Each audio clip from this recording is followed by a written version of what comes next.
Здравствуйте, дорогие друзья! Сегодня я вам хочу показать методику о выкройке стояче-отложного воротника. Итак, смотрите, я показываю именно как начертить выкройку, а потом уже на ткани, когда вы уже выкраиваете, прибавляете сантиметр на припуске швы.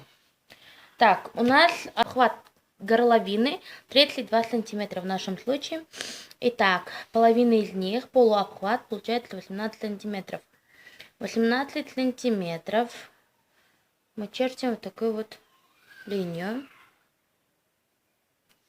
Так, высота нашего воротника будет 5 сантиметров. Можно и выше, но я так грубый воротник не так уж люблю высокий. Чертим вторую такую вот вспомогательную линию. Итак, полуобхват горловины нашей спинки у нас 8 сантиметров. 8 сантиметров ставим точку. А 10 остальных это на переднюю.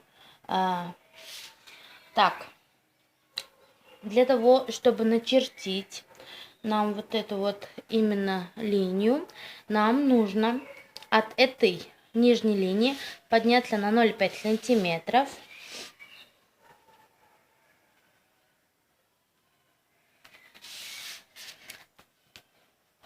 А от линии самой конечной нам нужно отступить где-то 2 сантиметра.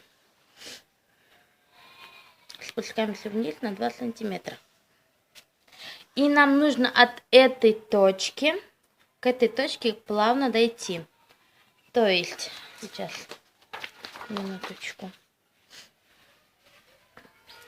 Можно ее вот так вот плавно начертить через выступающую вот эту точку. И вот так плавно отпуститься.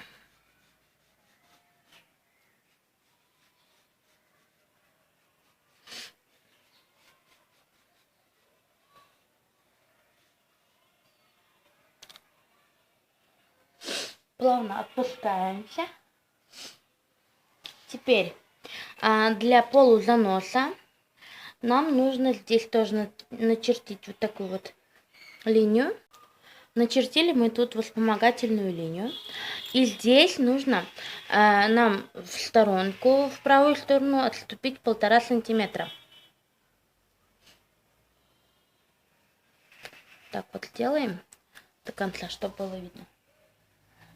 И от этой нижней точки до вот этой нашей жирной точечки нужно как-то закруглиться.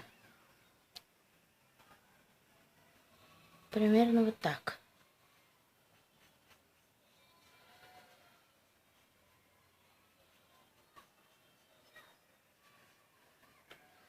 Вот так вот.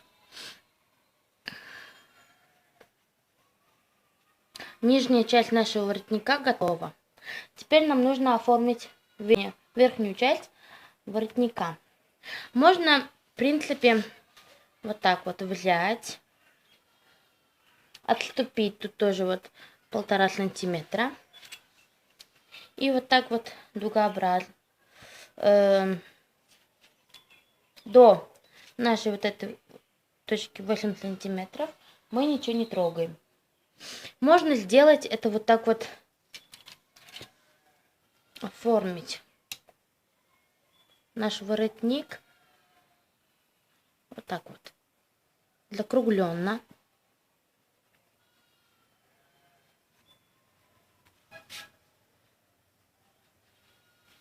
А можно вместо этой закругленности, вот я сейчас выведу пожирнее, чтобы вам было видно.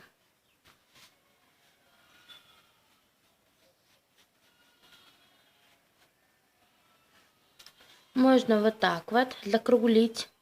А можно, не закругляя, наоборот, вот выйти на 1,5 сантиметра и сделать вот такую вот выкроечку. То есть, если хотите, чтобы воротник был кругленьким, вы вот так вот округляете. А если хотите, чтобы он был с кончиком, можете его вот так вот поднять. Ну, ставьте лайки, если понравилось. Так вот выглядит стоячий отложной воротник. Делаю поближе, чтобы было видно. Ну, если хотите, могу даже это показать на двойной бумаге. Смотрите, я сейчас вот нарисовала два вида выкройки стоячего отложного воротника. Вырежу и разверну, вы увидите, как выглядит сам воротник. Вот смотрите, я вырезала вот две выкройки воротника. Вот так вот.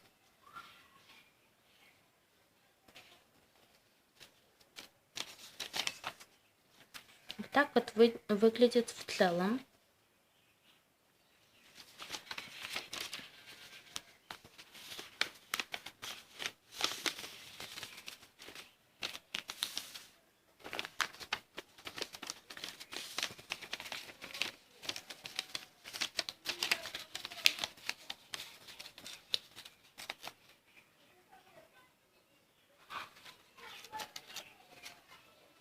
Так вот выглядит воротник с кончиком, который с полузаноса.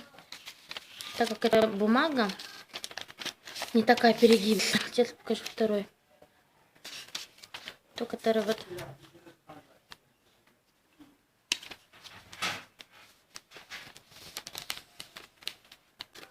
этот круглый воротничок. Вот так вот выглядит выкройка стоячего отложного. Вот так вот.